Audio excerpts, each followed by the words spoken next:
The Sustainability Commission announced during their meeting on Monday that they will be canceling Earth Day this year. Although the physical events are canceled, they will be participating in a virtual Earth Day with some of the sponsors of the event. Earth Day has been canceled as far as this April. We had basically the trash cleanup scheduled, and then community picnic and fair at the Common afterwards. And so we canceled those events, and we're going to actually go digital, like Brian was saying. We're going to start next Monday. So I'm just looking at the calendar now, April 13th. So next Monday through the actual Earth Day, which is April 22nd. So for about a week and a half, we're going to feature 1 to 2 of the organizations that was going to be at the Community Picnic and Fair. What we'd like to do is actually feature this group and the one new thing for the actual Earth Day on the 22nd. So through social media, Instagram, and Facebook.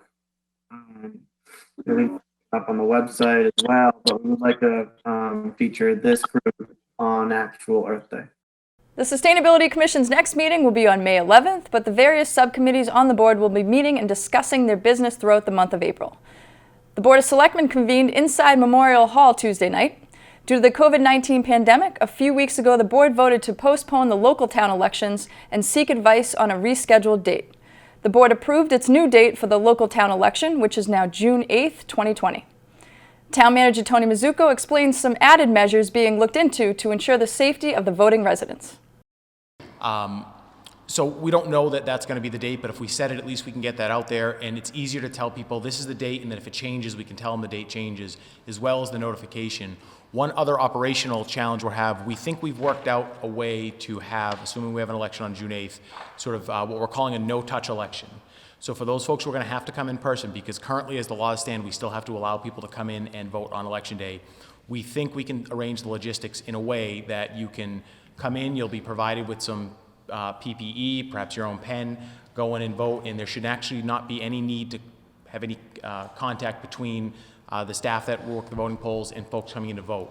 It's a huge logistical feat to be able to do that. We think we can make it happen. We've been able to move mountains in days, but having a date certain would at least let us reach out to some vendors where we need to procure some additional supplies and equipment and say, hey, if our goal is to make this happen, that's the date that it's going to happen. We would need to be ready a week or two ahead of time, but we think we've worked out a way to have what we're calling sort of a no-touch election.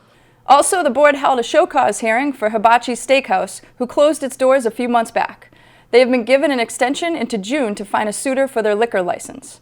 Tony Mizuko also mentioned the possibility of canceling interest on property tax payments to the town for this upcoming May 1st due date, and asked for the board to extend the deadline to get further confirmation on notice requirements.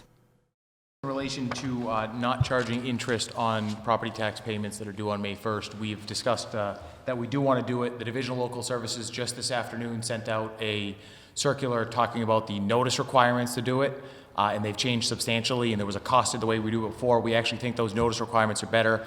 We just ask if the board will table it for a week so we can make sure we review them and make sure we're compliant with the requirement to get notice out in the appropriate manner. Road. So if it happens to be 2 weeks, that's fine. We will not be charging interest on tax bills that are not paid as of May 1st, as of any of our other bills. We're able to do that. We just don't want to trigger the notice requirements until we're certain we can make them happen.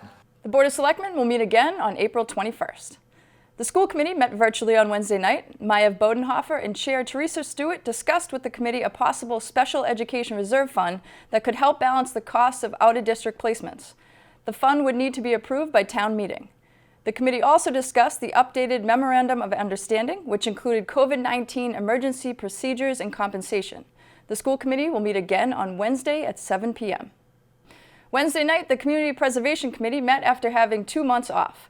The meeting began with a discussion on the proposed projects that the CPC is considering. The second agenda item of the night was the conversation about the upcoming town meeting, which is scheduled to take place on May 11th. To end the meeting, the CPC discussed their ongoing projects and their work moving forward. Their next meeting has yet to be scheduled. Thursday night, NCM covered the Cultural Council for the first time. The board met to talk about a few items. They addressed how to communicate using a hashtag on social media during the social distancing period and gave an update on the current status of Art Week. As you all know, Art Week has been canceled for this year, unfortunately. But of course, it's the safest thing to do since there were many public gatherings planned for that.